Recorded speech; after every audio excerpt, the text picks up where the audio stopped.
All right, all right, all right. Peace, blessings, and enough love to everyone. Do hope and trust that everyone is feeling good, feeling great, feeling fantastic, feeling fantabulous, feeling um, lovely, and all the above that you might be. Thank you all for joining us on this wonderful Tuesday for Deep Dive Globally Changing Lives. Um, do hope that everyone is okay and that you know everyone is fine. And so we are going to most definitely start with our signature tune, which is In It to Win It. And as you know, you have to be in it in order to win it, right? You have to, no matter what it is, you have to be in it in order to win it. And so Queen Loretta Shadari, which is our world-renowned international recording singing artist, and of course, she's going to actually sing in it to win it at this time. So stay tuned.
Closing doors, please. All right, wonderful. Thank you. Thank you very much, Queen Loretta Shadari. And of course, as you know, the presentation that is dear to my heart, of course, it is none other than the mindset. And the mindset, of course, is very, very important, not only in business, but in our everyday lives. And so today, um, that special, wonderful, beautiful person will, of course, be looking at keys to dine empty. And that's part two, looking at enemies of maximizing your potential. Now, this wonderful person that will be speaking with us about the mindset is an international transformational speaker. She's a life coach, empowerment trainer, TV talk show host, published author of four books. Yes, I did say four. Four books. The editor and chief of Discovering You magazine. And it's a free magazine. So please subscribe. The link is in the chat. I mean, the link is on the flyer and in the description in the varied YouTube channel. So if you are on the YouTube channel, please take a look at the description. The link for that free magazine is right there. You can also, apply to put ads in there or to put a piece. You can actually get in contact with the person who is going to do the mindset, which of course is none other than our very own wonderful, fabulous, beautiful, lovely Queen Dr. Tunishai Ford. And so at this time, as I said, she'll be looking at keys to dine empty. And that is, of course, part two. Over to you, Queen Dr. Tunishai A. Ford. I love the way you say my name, Dr. Derek, Tunishai. I love it. He pronounces every syllable. I love that. Thank you so much. You don't know how many people just murdered my name. I've been called everything from Tunisia to tuna fish to Tunishi. Oh my goodness. That's Yeah, ugly. that's on a good day. Welcome, That's everyone. ugly. Thank you so much. I really do appreciate all of you joining me today, whether it's evening or afternoon or morning, wherever you are. Thank you so much for joining us. Again, as I've always said to you before, my whole mission is about transformation, helping you to renew your minds so that you can be the best version of yourself while you are on this earth. I want to do a recap of my message that I did the last time that I spoke. And I want to thank Tony Coleman for stepping in for me last time. I think she did a fabulous job. I heard she did. And I think she was well received. So thank you so much, Tony, for speaking in my stead in my absence. So again, I'm going to do a recap of my message, which was keys to dying empty, choosing to walk in your purpose by maximizing your potential. And part two is going to be, the enemies that hinder us from dying empty, the enemies that hinder us from maximizing our potential. But let me do a recap of what I did last time. I talked about what does it mean to maximize your potential. Maximizing your potential involves fully releasing all of your God-given gifts, talents, and potential into the world before you die. It's so important that we think about when we leave this earth, how are we going to leave it? That's why it's so important. You want to die empty. You want to die unused. You want to die, make sure that everything you have on the inside of you is used up. This means consistently identifying and developing your inner resources, overcoming self-imposed limitations and fears, and living a life of purpose to ensure you leave nothing unexpressed or unrealized when you leave this world. And then I talked about what does it mean to die empty. To die empty means to die finished and not prematurely. And when I say prematurely, I'm not talking about how long you live. I'm talking about the quality of life that you have. So prematurely doesn't mean how long you live. It means when you're on this earth, whether God gives you 10 years, 20 years, 30 years, 50 years, what are you doing with your life? What are you doing with your life? And we always talked about avoiding the graveyard's wealth. And I also mentioned to you all that the graveyard is the richest place in the world. So much untapped potential. People who God has called to write novels and books, they haven't written them. People who have been called to start businesses and to start missions, they haven't done it. Right now, the graveyard contains all of those things that they potentially wanted to do or should have done while they were on this earth. So that's what it means to die empty. That's what it means to die finished, not prematurely, and to avoid the graveyard's wealth. I also talked about the keys, the key principle to dying empty. We talked about identifying and releasing your God-given gifts. Releasing, what does it mean to release? That means to share it, to identify and release your God-given potential. The other one, number 2, for keys to principle to dying empty, is to overcome self-imposed limitations, breaking through the fears, inhibitions, and self-doubt that prevent you from achieving your full potential.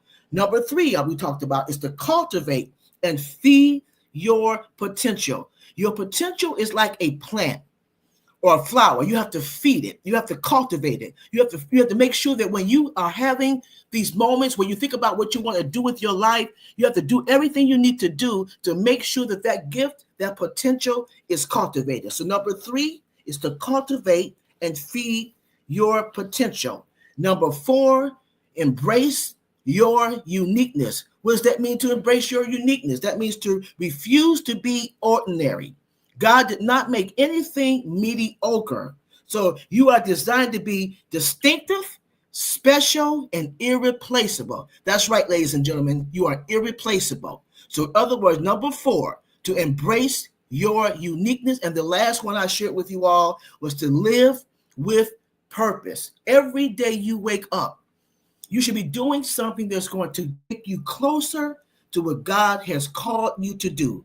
Move forward into your destiny and stay focused on your goals and refiring your passion for life. Now, you all know that even though our desire may be to die empty and maximize our potential, understand there are over 8 billion people in the world right now, over 8 billion. And I'm pretty sure that you will all agree with me that all 8 billion people, of course, are not trying to die empty. They're not working on maximizing their potential. But I hope that I will encourage you all today to look at where you are in your own life. Look at where you're going and making sure that you are not caught up in the traps that hinder us from reaching our potential. This is the reason why I want to talk about the enemies that hinder us from reaching our potential and making sure that we die empty. So we want to talk about this. There are 15 altogether, but because of time, we have another speaker. I'm going to cover 5 today, which is part 2, and we'll cover the other ones in the other weeks to come. So the first one I want to share with you all today, the first enemy that will hinder you from maximizing your potential and dying empty is disobedience. Now, when I share these with you, by no means, this is nothing new that I'm teaching you, but I'm giving it to you in a different perspective. I want you to look at this in a different perspective. So everything I'm going to share, you've heard it before, but you may not have heard me share it like this. We're talking about, again, dying empty. We're talking about the enemies that hinder us from reaching and maximizing our potential. So number 1 is disobedience. Disobedience. The first form of disobedience happened in biblical day in the Garden of Eden. You know about Adam and Eve. They're the first one. God gave them a command not to eat of the tree of life, and they did it anyway. They were deceived by Satan, or they were deceived by a snake. You call him Satan or whatever you want to call it, but they were deceived. And God told them that the day that you eat of this fruit, of this tree, you will die. Therefore, Adam and Eve never had an opportunity to fulfill their potential. They died full. They did not die empty. You may say, well, Dr. T, they lived to be into their 900s. I know that, but God told them that he wanted to give them eternal life. They were never supposed to die. How many of you know right now there are people, and maybe we even been guilty of that, where we've done something out of disobedience, and so it got us on the wrong track. We got off track, and we found ourselves struggling, trying to get back to that place where we know we was called to be. How many of you know people like that, where you know that they are disobedient, you know that they have a great calling on their lives, but they make choices that hinder them from thriving, from striving, and you don't want to stay out of that arena? So again, one of the number one reasons why people die full and they do not maximize their potential is disobedience. You cannot operate in disobedience and maximize your potential. Therefore, you want to make sure that you stay out of the arena of being disobedient. Number one, if you're taking notes, being disobedient. Number two, I'm not going to be before you long. Number two, sin. Sin. That's what I said. I said sin. You may say, well, Dr. T, what's the difference between sin and disobedience? Although sin and disobedience are very similar, sin is worse because it's a total rebellion against the known will of God. It's a declaration of independence from God. In other words, it's like you make a conscious decision to do things that you know that's out of the will of God. You know that it's not God's will. It's out of his principles. You have spiritual principles and you have natural principles. When you do things that would turn God's face away from you, in other words, you are no longer in relationship with him.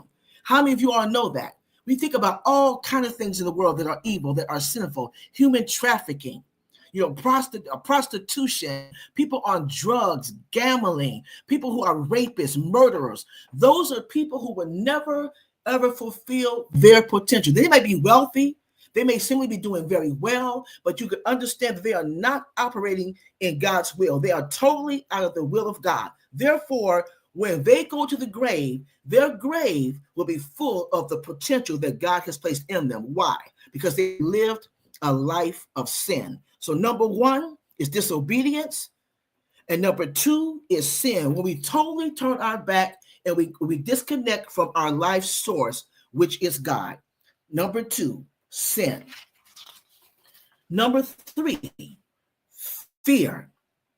Fear. And we all know that fear is false evidence that appears real. False evidence that appears real. Now, you've already heard that before. I understand that. But fear is when you dwell on everything that could possibly go wrong instead of what could possibly go right. If you are fearful and trying, you will never know what you are capable of doing and achieving. How many of you have had situations where in your mind, you built up a scenario about how something was going to turn out? I'm guilty of that. In fact, I had that happen to me just a few days ago. There was a situation that I was in where I had opportunities to spend some time with my sister, my older sister, and she's the kind of person, she's really bougie and everything, and she likes things to be just right. There's nothing wrong with that. That's her personality. But I felt very uncomfortable in telling her that I would not be able to do this special event with her because in my mind, all I could do was hear her trying to convince me to do it, making me feel guilty about not doing it, maybe hearing her fuss at me and give me all kinds of reasons why I should not be disappointing her. But when I did it, I told myself, listen, you don't even know how it's going to turn out. So let me go ahead and face that fear and take that challenge. And lo and behold, when I told my sister and my niece that I would not be able to partake of that, it wasn't that way at all. It wasn't any argument. Nobody appeared to be disappointed. Nothing like that. That might be a bad example, but I'm trying to show you all that oftentimes that when we're called to do something, our biggest enemy is fear because we've already made it out. We as human beings, we have a tendency to look at the negative before we see the positive. And that's something that we have to teach ourselves. Remember, you are what you think you are. Thoughts are things and things are thoughts. So if you think that you're going to fail, even though you may not fail, you'll never make an effort to try and do it. I've always said this to people, if you don't try, you don't do. And if you don't do, then why are you on this earth? And fear is the number 3 reason why a lot of people do not go forth and do what God has called them to do. They build up this shield and they already have a scenario that will probably never come to fruition, but they become stagnated. And I'm pretty sure everyone on this webinar at some point in their lives may have made a choice not to do something that they know that's in their heart to do. If they're burning with the passion to do it, but they've already told themselves, that's too big for me. Maybe I just don't qualify. They may not like me. There's somebody that can do it better. I'm not educated enough. They build all this up in their minds and they find themselves staying away from that very thing that God has ordained them to do. Look at Moses. Look at the Moses. He went on to tell God how he was not the best man for the job. Oh, God, I stutter. Oh, they're not going to listen to me. I'm too old. Send someone else. But what did God do? God asked him, he said, what do you have in your hand? You remember that speech I talked about? What do you have in your hand? Who is with you? If I'm for you, who could be against you? You can do all things through Christ that strengthens you. So take away the fear factor. If God has given you something to do, he's going to give you everything you need to do it. So right now, but you have to make up in your mind, although you may feel fearful, it doesn't mean you stop trying. Walk through that fear.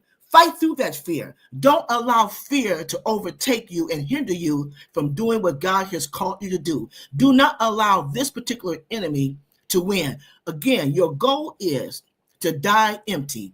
Your goal is to maximize your potential. So kick fear out the way and begin to walk in those things that God has ordained you to do. And number 4, discouragement. Discouragement. Discouragement comes because of a lack of patience and temperance. It comes because you have the skill sets, you may even have the experience, but because something doesn't happen the way you want it to happen, when you want it to happen, you become discouraged. How many of you are guilty of that? How many of you know that discouragement comes when things don't always happen the way you want them to happen? I know I've been there, and I'm pretty sure that many of you have been there. You set out to do something, it may be a job, or maybe it might be an opportunity that you've been trying to pursue. Maybe it's some type of a degree, whatever it may be, but doors did not open the way you wanted them to open. Things did not turn out the way you wanted to, but instead of you hanging on in there, instead of you having patience, because sometimes it's not even about who you are, it's about what God is trying to work out in you. Maybe it's not time. Maybe it's not your season, but you get discouraged anyway. I know people, and I'm pretty sure that Queen Tony would tell you this. Tony is an author, and she's written many, many books, and she's always told me the story, and she'll probably share it with you, how she even sent her manuscripts to different publishers. They were all about sci-fi. When she sent them, maybe at the time, people that were reading those kind of books, that's not what they wanted to publish. But I am pretty sure if she tried now, she would probably get those books published. But at the time, she sent it out to hundreds, maybe even thousands of different publishers, but it didn't happen for her. How many of you have been there where you tried to pursue something that you know that God has called you to do, but it just didn't happen? Again, it's not about who you are or your abilities. It's about the timing oftentimes. God is saying to you, maybe you're not ready to walk into that arena. Maybe you're not equipped yet. Let me work some things out of you. Let me put patience in you. Let me put temperance in you. Let me begin to make you hardened so that when things happen, you can take care of them. A lot of times, if you're really a very, very fragile person, when things happen, you'll find yourself falling apart. So God is trying to build character. He's trying to build patience in you. He's trying to make you the best person you can be character-wise, so that when you go out, when he sends you out and raises you up, you won't fall. You won't falter. Because there's so many people out there who surely, and what happens? They fall. They get in trouble and things don't pan out. and then they find themselves leaving this earth prematurely. They find themselves going to their grave empty. Why? Because they became discouraged, because things did not happen the way they wanted to. And oftentimes, if you get out there beforehand, if you go out there beforehand, let's say that happens that you do things in the natural, and things do happen for you, but you were not ready. I remember years ago, I used to attend a church, and I was trying to pursue at the time, really trying to become a speaker. I had just got my first book came out, and I went to my pastor, and I was telling him all the wonderful things I wanted to do. And he said a very profound thing that I want to share with you. He said, Tunishai, he said, stop trying to knock the doors down. He said, stop trying to do that. He said, let God open them. So right now, if you're feeling discouraged, if it's something that you want to do with your life, don't try to knock the door down. Don't try to knock in the wall. Let God open the door in his perfect timing, because again, he's trying to work something out. He's trying to build you up and equip you for what he has called you to do. So again, number 4 is a number 4 enemy for dying empty and dying with not maximizing your potential. So you want to stay out of that arena. Be patient, operate in temperance, and just seek God and allow him to walk in your greatness in the assigned season. So number 4, discouragement. And the last one that I want to share with you today is procrastination. Procrastination, if you're taking notes. Procrastination is delaying an action until a later time, and this destroys potential. It's delaying an action until a later time, which destroys potential. Procrastination oftentimes develops discouragement. I believe that procrastination and discouragement are cousins. They're very close. Why? Because when you become discouraged, when things don't happen the way you want to, you find yourself putting things off. And then you allow a distraction to come in, and you find yourself being busy doing everything else what you're supposed to be doing. That's why they call it procrastination. If you wait for the perfect condition, you will never get anything done. Procrastination will eat away at the core of your time and motivation. And then you'll get to a place where you'll no longer have a desire to do anything. How many of you have ever been there when you know there's something you should be doing? There's a goal that you have. Maybe you want to go back to school, and you have not filled out the application to go to school. And you know you decide, maybe you want to get a master's degree or a doctorate degree, or maybe it's an undergrad degree. And you really know it's in your heart to do it, but you build up that fear, and things just don't work out the way you want to, maybe financially, maybe with family matters, but it's still you moving forward and trying to move forward and towards that goal. You keep putting it off, you keep putting it off, and you keep putting it off. What happens? You find yourself going in another direction, and then you find yourself not going to school at all. There are many of you right now, and I know who you are on this line right now, my buddy, and I know I talked about Tony a lot, but I know there are times when she talked about going back to school, and she'll share that with you, when she wanted to go back to school, but she put it off and put it off and put it off, and then it got to a place where the time was not there. So if you're in a place right now where you want to write a book or do something that you think is greater than yourself, look at that thing. Stop procrastinating. Take one step at a time and just try to tackle it. Don't get discouraged. Remember, everything has its seasons. But while you're in your season, begin to prepare. Preparation is not lost time. Work at trying to do these things. Stop procrastinating. Stop putting things off, because you'll get to a place where you'll no longer desire to do it, and you don't want to be there. So let me do a recap of the 5 enemies that I shared today of maximizing your potential and dying empty. The number 1, disobedience. Number 2, sin. Number 3, fear. Number 4, discouragement. And number 5, procrastination. Stay out of these arenas. If you truly want to die empty, if you truly want to maximize your potential, stay out of the area of disobedience. Stay out of the area of sin. Don't allow fear to overtake you. Don't allow discouragement to rule you. And don't get into the area of procrastinating and putting things off till you get to a place where you don't desire to do it all. When you stay away from those areas, you'll be well on your way to dying empty and maximizing your potential. I'm Dr. T, and thank you so much for allowing me to share. Thank you.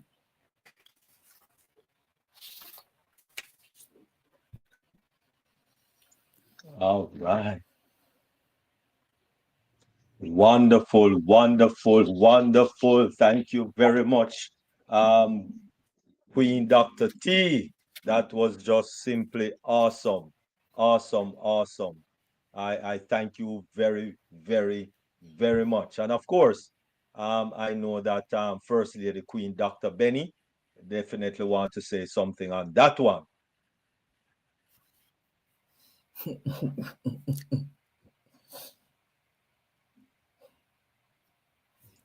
Hey, oops, unmute. Great. As you all know, greetings. Yes. Welcome to this amazing webinar. Thank you so much, King Dr. Derek, for giving me this opportunity to voice out my opinion when it comes to the 5 enemies.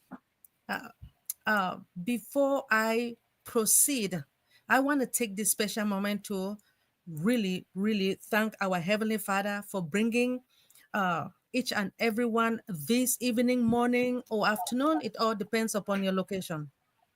God, there is no one like our Heavenly Father. We don't see him, but we know he exists in the name of Jesus. For Queen Dr. T, on the behalf of all of us, I would like to extend our sincere appreciation to Dr. T for demonstrating an extraordinary mindset and unwavering commitment to excellence. Your leadership and vision continue to inspire all of us. Thank you so much, and we really love you. Now, when it comes to this your topic, this your 5 enemy, you make us to understand about or disobedient, that Adam and Eve, they really disobeyed our Heavenly Father. Sure, they sure did. Uh, Despite the fact that they disobeyed, but a lot of us now, we are disobeying our elders, our parents, our instructors. Some of the students are very stubborn that they don't want to do their homework, knowing that in this country called America, America has given textbooks free, everything for free. But the students, especially in the public school, will not. They don't want to do their homework. And some of them say, oh, maybe, oh, the parents supposed to help. Yes, some of the parents are single, just like myself. I know single parents, no matter what, they're supposed to encourage their students, their children, to do their homework. But the parents, they're giving nonsense excuses, which it doesn't make sense to me. As you make us to understand, sin in a biblical context is defined as the action, the thoughts, or the attitude that goes against God. A lot of people, we are going against God like crazy, but God has given us free will, isn't it, Dr. T? For Yes. God say, don't do this. But if you disobey him, it is your problem. And a lot of people, please forgive me, I know most of the time I always say 90%. Oh, okay, I'm just going to give 80% this time. When it comes to fear, to tell the truth, I am afraid of driving. This is me. I am afraid of driving, especially when it's rainy and during snow and driving down the hill. I am seriously afraid, but I pray that one day I'll be okay, right? I remember I used to drive during when I was teaching in Oxon Hill High School. So when it's snow time, Dr. T, everybody is just driving and passing by. I'm just like this. So, but I know that one day I will try not to be afraid anymore. Like I stated before, on the behalf of all of us, please forgive me if I say all of us. We really appreciate your commitment towards this amazing company, and again towards this our forum or deep dive. You have been committed a lot, and we know that you will be back next week to continue with this amazing topic. Thank you so much. Thank you, Dr. Benny. All Queen, right. Wonderful. Wonderful. Thank you very much, Queen First Lady Dr. Benny. Thank you very much. I know I saw Queen Pastor Tony holding up her hand. And I see you. I see you. This platform is very clean, so I can see. But just give me a few with a question that is actually coming from our YouTube viewer. Queen Debbie McCormick is over there in YouTube, and so she's asking this question um, from Queen Debbie McCormick. How do you know in advance to minimize fear? Remember, fear is false evidence appearing real. It's not about. I think that fear, in a way, could be healthy because it will keep you from going to different areas. It's like a stop sign. It's a warning. But I'm talking about the kind of fear that will hinder you from going forth and doing what God has called you to do. So how you minimize that is to change your thought pattern. In other words, to stand instead of saying, in other words, it's like, who told you that? Ask yourself when you think about putting those roadblocks in your life, ask yourself a question. Who told you this was going to be difficult? Who told you that you were going to fail? Because God says that you can do all things through Christ. There's nothing too hard when he's in the mix. So it's a mind thing. So when those thoughts come through your head, that's where it starts. The fear starts here before it gets here.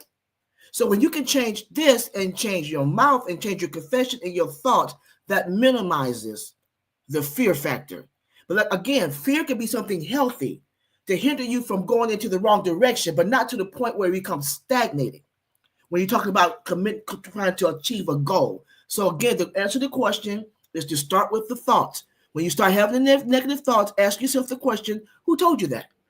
Oh, I'm not educated enough. Well, who told you that? Then get educated enough. If you want to go out and do something, then read a book. Get with people who are doing the same thing you're doing.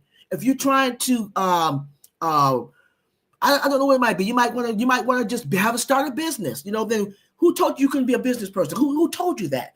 What voices are you listening to? So if you want to minimize the fear factor in advance, change your thoughts, change your confession, because that's where it starts. That's where it starts. Mm, That's where it and starts. wonderful. And so that is where the mindset comes in, because it all depends on your mindset. Persons, two persons looking at a glass that is half with water, one of them is going to say it's half full, and one of them is going to say it's half empty. So yes, thank you very much, Queen Dr. T. That was awesome. Who told you that? Which voice are you listening to? Are you listening to the pessimistical voice? Are you listening to the optimistical voice? Which voice are you listening to? Awesome. Awesome. Mhm. Over to you, Queen Pastor Tony. Praise God. Excellent presentation.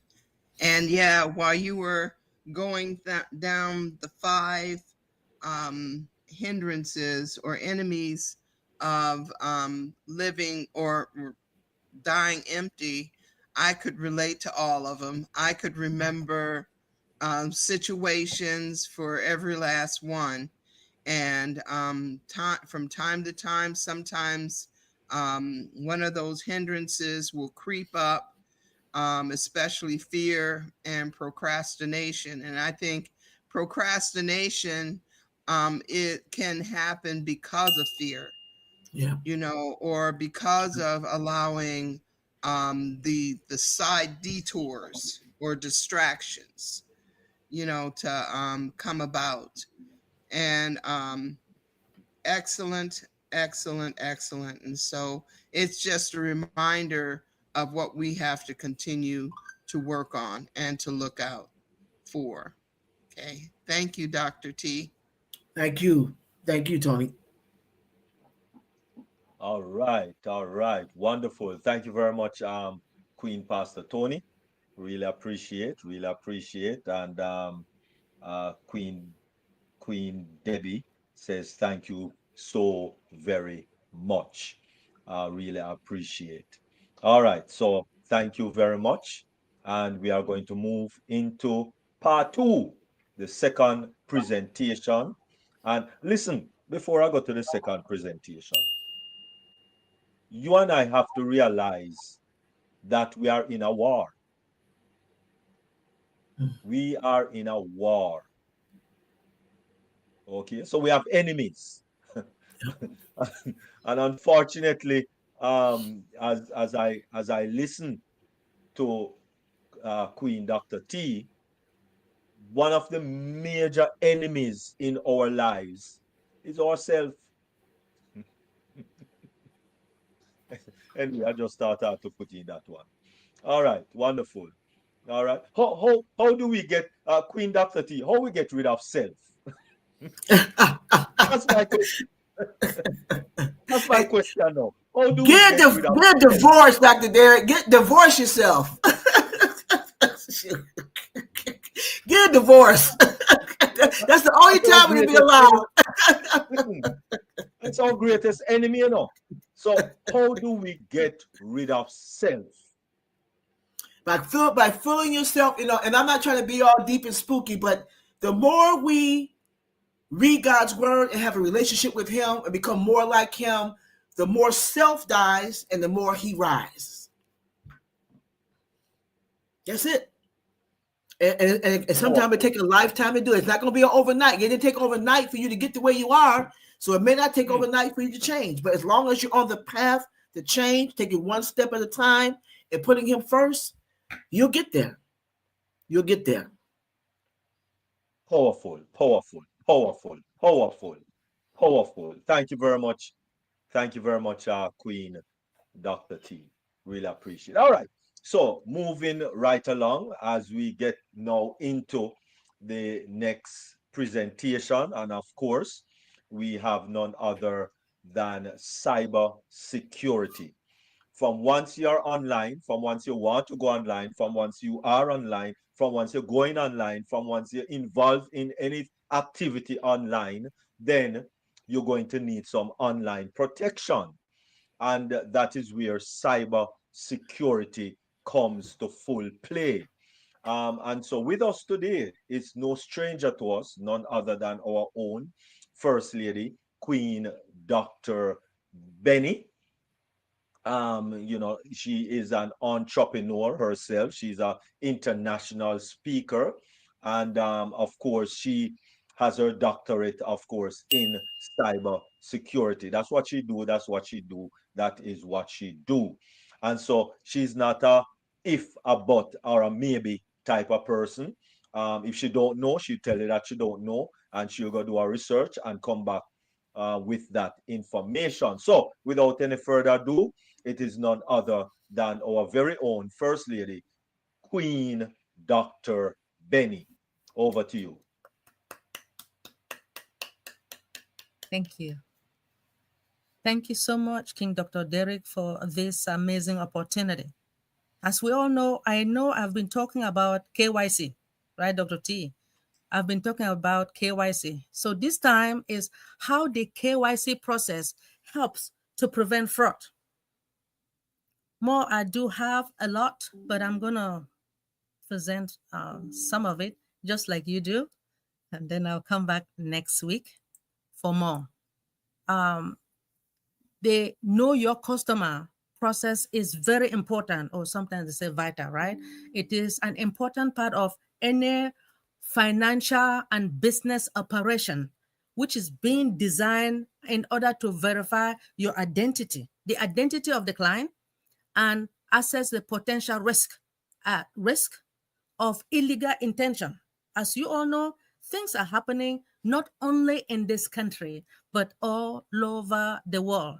People are doing illegal stuff in order to hurt us, to hurt some of us. So by requiring customers to provide valid identification document and verifying their authenticity, organizations, I said that right, organizations, they can ensure they are dealing with the right individuals or legitimate entity.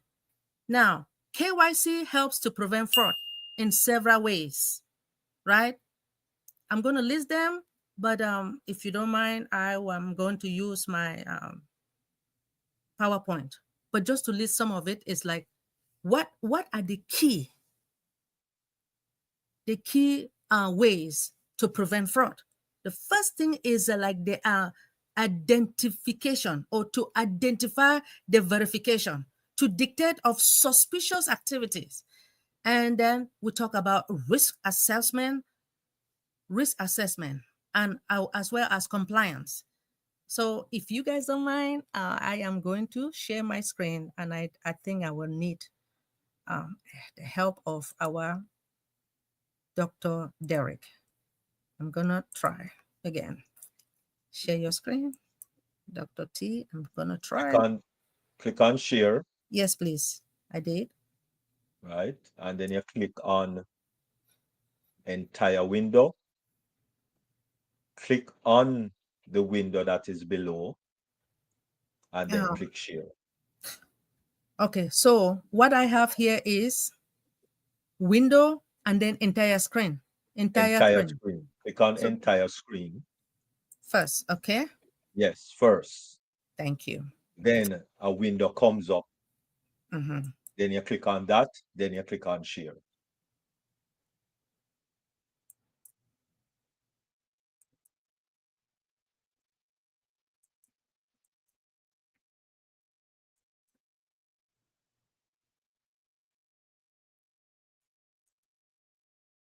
Do you see that? Dr. T, you see it? No. I don't see any. I don't see it. Yes, we're seeing you. We were seeing it. Go to your PowerPoint. Go to your PowerPoint. This is my PowerPoint, sir. Yes, go to your PowerPoint. Yes. I have it here.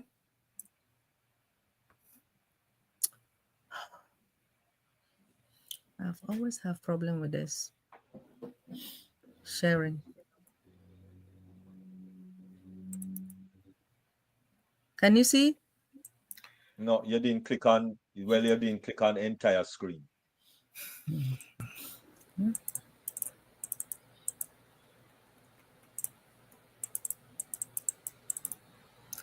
I have always have problem with this.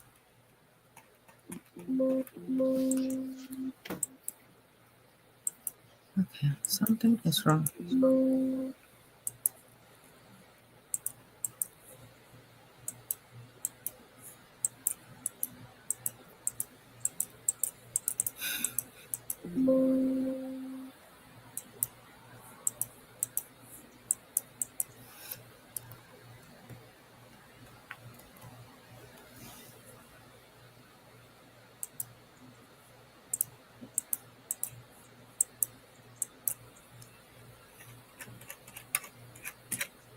Okay, great.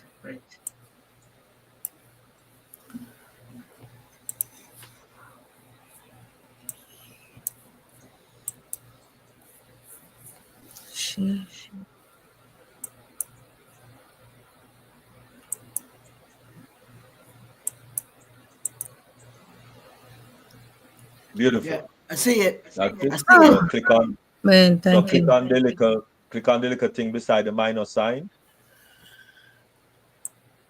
Go down to minus sign and click on the one to the left.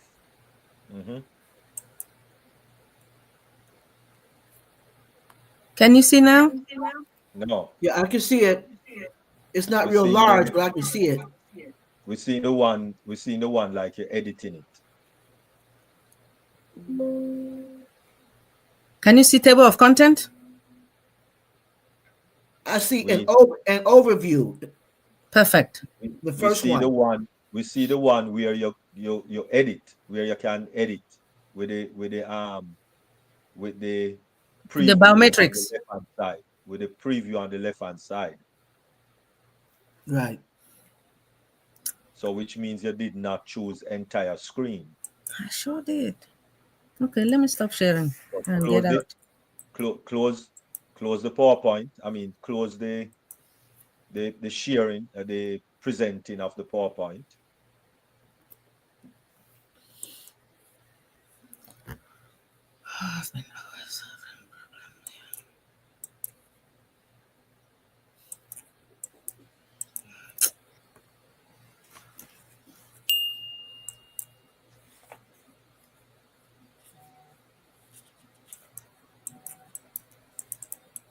Damn it.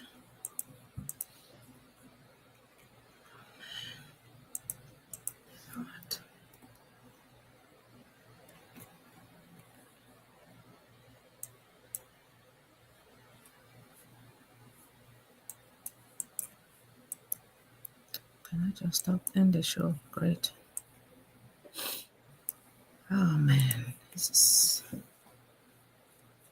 share screen, entire screen, window, this and that.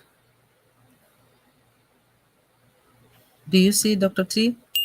I see KYC processing banking. Perfect. Okay, that's it. Although I have to scroll up. So number one on overview. You can see Okay. overview, right? Yes. Perfect. Okay, hold on. Now I am going to increase this to, I have 61%. No. That's not how you do it.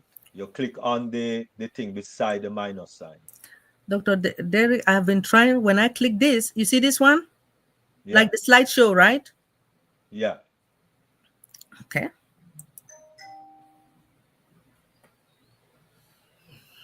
Can you see now? All right. That means you did not choose entire screen. I did. And did you click the one below? Yes, How I many did. options you had below?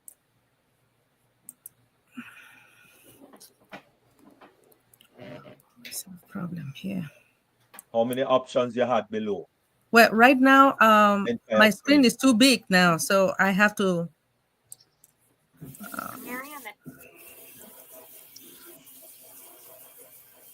Stop sharing. Let me stop sharing.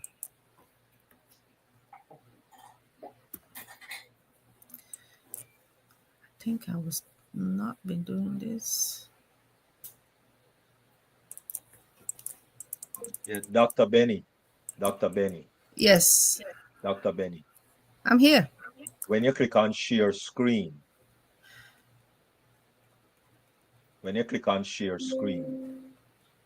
you have three options. Yes, Window, entire screen. Did you click on entire screen? I sure did.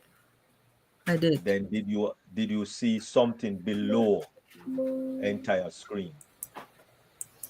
Let me get out again, Dr. Derek. I am trying to get out of this task manager in order to, because my screen is too big that I don't see anything at the moment. Mm-hmm. Yeah. I have to. What is task manager? This task manager is telling me what to do. Hold on 1 second, please. Okay, so what I have right now on my screen, it said lock, switch user, sign out, or task manager, or cancel. So I have to choose one and get No, out. but cancel. Yes, Cancel even that. I did. And what happened? I'm just seeing the big screen, and it's not. Nothing is working for me here. Is it a Windows computer? It's the Windows. Okay. So go to your. Did you come out of the presentation? Yes, All right. So what you're going to do now? Just click on share screen. Did you come out of the task manager? I did. All right. Click Okay, on share screen. share screen. Okay, let me explain Then what I have here. When yes. I click on share screen, I see Microsoft Edge tab, Windows, and then entire screen. Right. So click on entire screen. Okay, I am clicking. I did. Then tell me what you see below entire So screen. when I click the entire screen, I see us here. I see us as well as um, I see As the well as entire what? screen, and then it says also share the system audio. Yeah, that is if you have audio on your PowerPoint. But what no above that, between entire screen and the share audio, what you see in between? Dr. Derek, what I see us. Mm-hmm. That's all. That's what I see. That's it. Yes. Click on us. When I click on us now, I can see the share button because at first, Right. uh-huh, So click on the share button now. I Right. did. So at the bottom now, go to your PowerPoint. Click on your PowerPoint on your toolbar, your taskbar at the bottom. Yes. Click on the little thing now. You have to push it up here. The one that says slideshow, correct? Yes, yes. Mm-hmm. Okay, that's what I did, man. There you go. See there? That's how it will look Okay, thank for you. us. So it full up the screen. Okay, Okay, this though. is this is for Queen Debbie. Thank you. All Mm-hmm. right. So, and this is an overview, like protecting the financial transaction and personal data has never been more crucial in today's digital world. Imposter, as you all know, continuously adapt, finding new ways to exploit vulnerabilities, right? So do the system designed to stop them. So one of the most effective protection is they know your customers, right? The process, which will now verify the identity to prevent fraud before it happens. So more than just a governing requirement, KYC strengthen the trust between businesses and their customers, ensuring what? Secure financial interaction. So this item explore how, or should I say this item, right? How this KYC processes now actively dictates and prevent what? Fraudulent activities, strengthening the security of both what? Businesses and individuals like you and I in an increasingly digital economy. So what is it? I know we have been talking about what KYC is all about. The process. What is the process of this? It is very important, right? It is an important security measure that financial institution and businesses use to verify the customer's identity. Its primary goal is to what? Confirm that individuals and entities engaging in financial transaction, they are legitimate. Oh yes. Now, reducing the risk of fraud.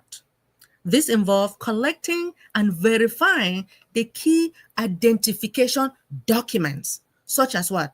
Government issue ID, utility bills,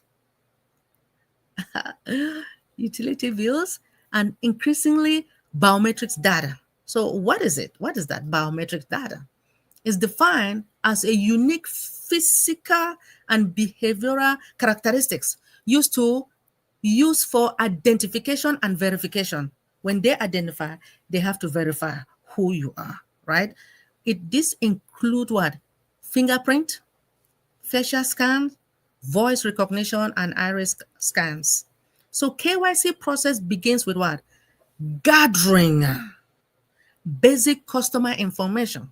Customers like you and I, our information, which is then cross-checked against the reliable data sources to ensure accuracy, right? Beyond the initial verification, businesses also conduct ongoing monitoring to detect suspicious activities that could signal fraud. Now, by following the strict KYC protocol, companies like our company, the financial institution, government, like the federal government, the state government, health institution, everybody, right? All these companies. So beyond the initial verification, when they conduct this ongoing, sometimes they will monitor in order to detect suspicious activities, right? So by following these protocols, these companies now, they will, if we don't follow the protocols, we will not be able to minimize risk. So, but if companies, they follow the protocol, it will now minimize risk related to money laundering, identity theft, as you all know is happening every day, and financial crime, while maintaining the regulatory compliance. So tell me, how does this process work? The process works like in structures, multiple steps, approach, which are being designed now to verify the customer's identity and minimize the risk fraud, particularly risk of fraud, particularly preventing money laundering and other financial crimes. So by what it does is that it collects they will collect what? Your information, right? The process begins with gathering the essential details from individuals or businesses. Now, for individuals, this include what? Your name, your address, your date of birth, and contact information. For businesses, the process requires more comprehensive documentation, such as what? Corporate records, financial statement, to verify their legitimacy. This forms the foundation of customer identification program, the key component of KYC, which is know your customer. Identity verification. Once the information is being collected, now it must be authenticated. The financial institution use the various verification method, including the government database check, third-party validation services, and biometric authentication, such as what? The facial recognition and that fingerprinting scanning. Now, this step now, it will now ensures that customers are who they claim to be. And it now helps to identify any political exposed person whose higher risk status require additional scrutiny under KYC identity verification regulation. Next, we talk about risk assessment. Now, after the verification, what happens next? Businesses now will assess the potential risk associated with each customer. Now, the process analyzes the factors such as transaction of the history, the geographical location, ties to high-risk industries, and association with the no politically exposed person in order to dictate the potential involvement in illegal activities. The risk assessment now, it will help now to identify the specific risk factors that could raise concern about money laundering. They keep talking about money laundering or other financial crimes. Now, A red flag may prompt further review and investigation in line with what Financial Crime Enforcement Network guideline. As we all know, when it comes to, there's always ongoing monitoring in most of our department when it comes to this risk assessment. Let me just say, with our institution, there are a lot of things that we have to do. There are a lot of steps that we have to follow when it comes to risk management framework. We do have 7 steps, but the last step is continuous monitoring. Here it says ongoing monitoring. So the KYC does not really stop at the onboarding stage. It continues, because if you don't continue to monitor these individuals, they will continue to play games.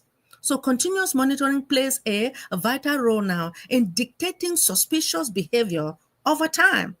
If you don't, it will happen. And when it happens now, you will start blaming yourself. If you were not, you were supposed to hire someone to continue to do the continuous monitoring. There are jobs for continuous monitoring in my department. So advanced analytic tracks transaction pattern, flagging the inconsistency that could indicate illegal activities or attempt to bypass the regulation.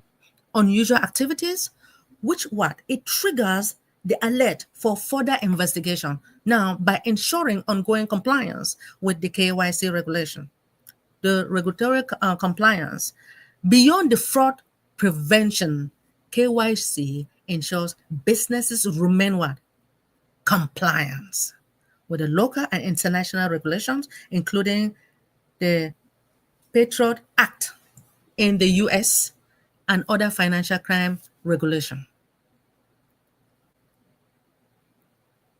Next, we do have KYC banking, right? There are a lot of banks all over the globe. They play a financial role in preventing the financial crime. And the know your customer process helps them now to verify the customer identity, to dictate the fraud and comply with the regulation. Now, as financial threat evolve, banks continuously refine their KYC practice to ensure the security and the transparency. So how does that work? How do they implement it? The first is the customer onboarding, right?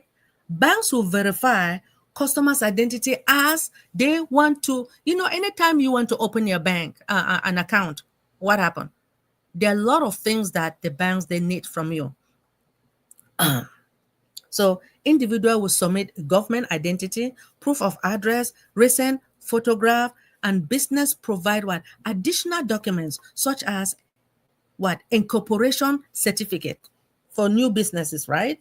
And business license. So if you have a license, you're good. And financial statement. The reason is just to confirm the legitimacy, right? Next, you have enhanced due diligence. For high-risk clients or large transactions, banks will conduct enhanced due diligence. They perform deeper background check. Yeah. In order to verify the source of funds and sometimes interview the clients to assess the financial behavior. These measures will help the banks in order for them to identify the potential risk before approving any transaction. So next, we have continuous relationship monitoring. Banks don't or do not stop monitoring after the account opening. What they do is that they track the transaction pattern in real time using advanced software in order to dictate the activities. So if they identify suspicious behavior, what happened? Such as sudden large transfer, or connection to high-risk region, they will investigate further. Oh yes, they will. We do have periodic re-verification. Customers' information changes over time. How do they change? How do customer information change over time? Remember if you are single, right? Rose is single. Next time, Rose get married, or Rose changes his or her address. They have to re-verify again to make sure everything is perfect, right? Then compliance and reporting. The regulatory bodies will require banks to follow the anti-money laundering and counter-terrorism financing law. When banks dictate suspicious activities, they must file a suspicious activity report with authorities contributing to the global effort in order to combat financial crime.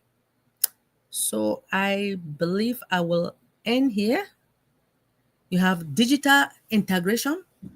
As digital banking grows, banks increasingly rely on economic verification, remote document submission, and digital signature. This innovation streamlined the KYC process, allowing banks now to onboard customers globally while maintaining strong security measures. So I will continue next week. I will continue next week. So, in conclusion, by implementing these steps, the KYC process strengthen financial security in order to reduce the risk of money laundering and other financial crime, and foster what? The transparent and trustworthy financial ecosystem. As you all know, we do have ecosystem, right?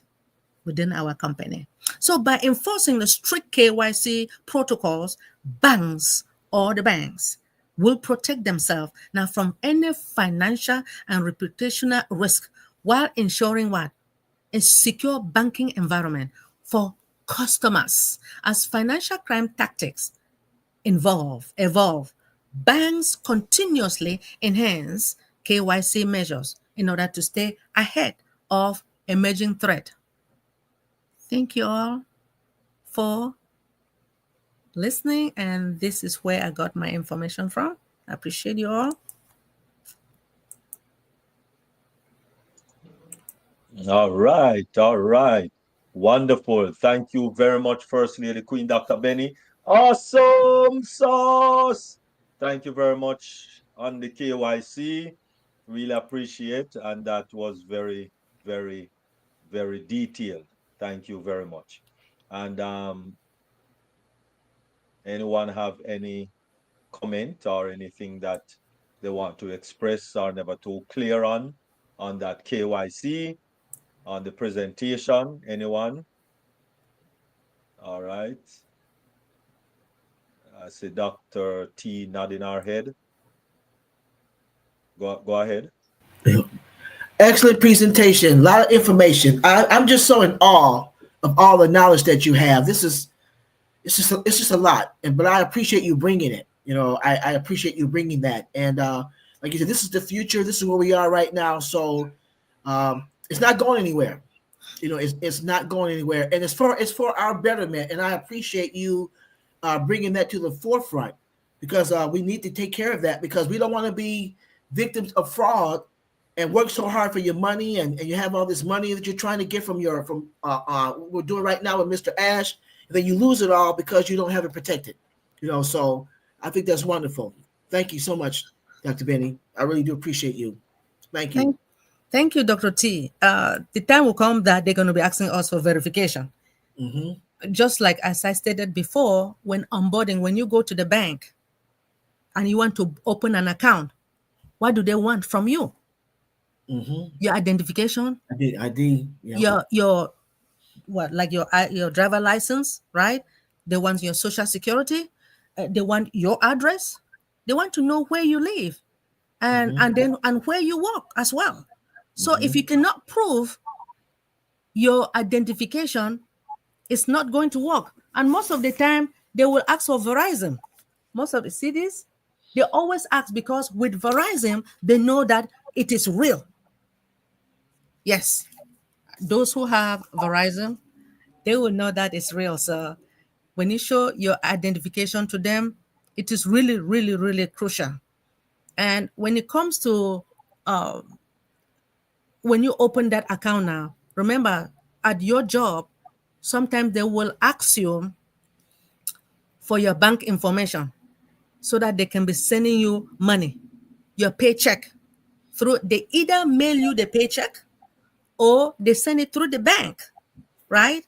Now, but in order to do that, companies want to know the real bank and the bank want to know that company as well. That is what they are looking for. Identification is very important and it's crucial.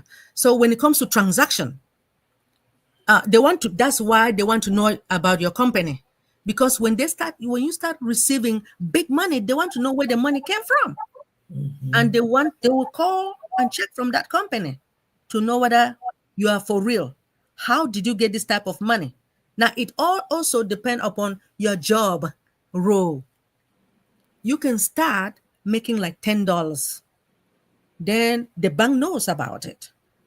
$10 an hour. In the long run now, you start making $30 or $40. So the bank want to know how.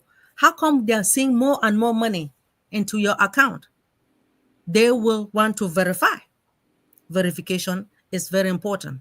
Thank you so much, Queen Dr. T. Thank you.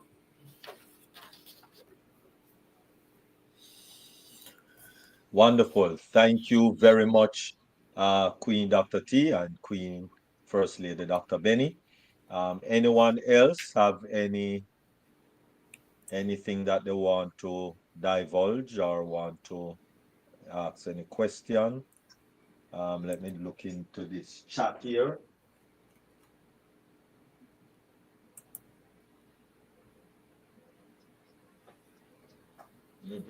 Let me look on this chat if any question is in this chat. Thank you so much. Thank you very much.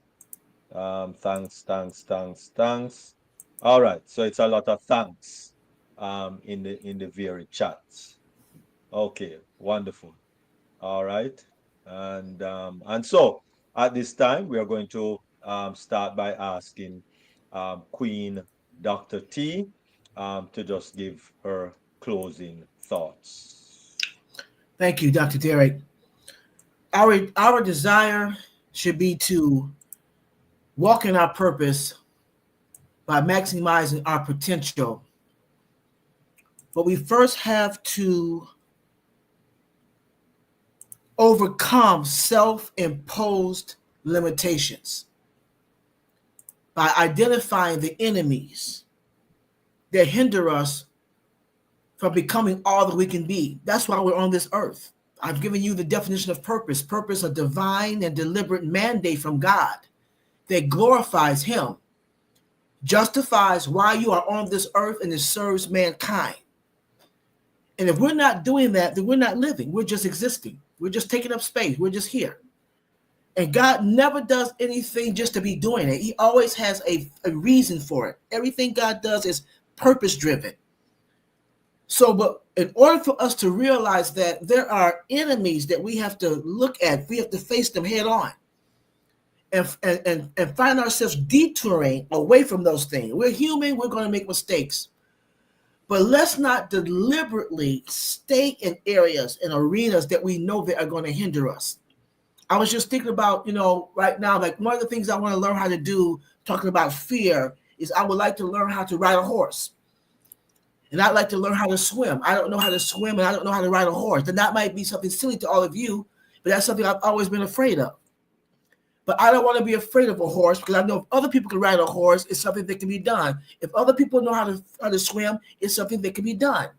So those are just examples, but there's so many things that many of you want to do with your lives, but you haven't done them because you have imposed limitations, self-imposed limitation. You've deliberately put boulders in front of your path that you cannot walk over. So get those boulders out of the way. Start here with your mind. Start telling yourself that you can do it and ask yourself the question, who told you that? And if it's the wrong voice, dispel that voice and begin to listen to the right voice and begin to speak with your mouth what the right voice is saying up here. And when you do that, you're well on your way to maximizing your potential and giving the grave an empty shell. I'm Dr. T. Thank you.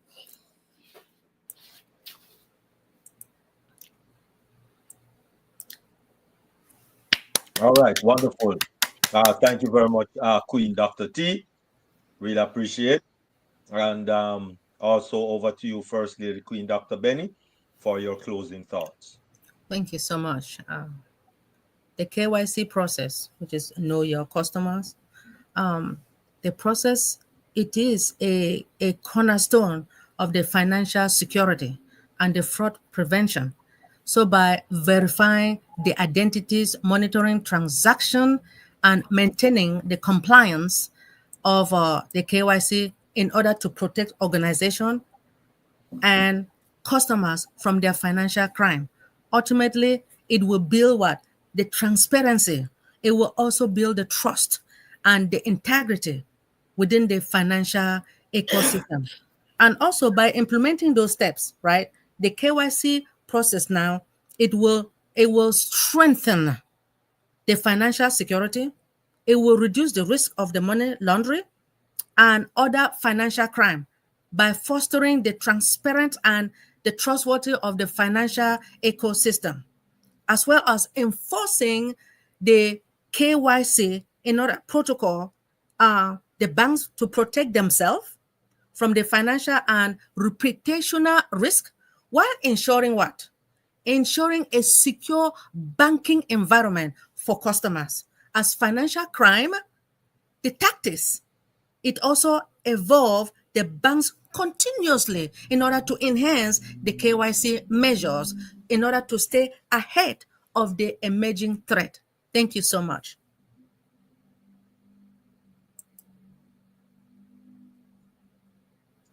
All right. Thank you. Thank you. Thank you. Thank you very much, Queen Dr.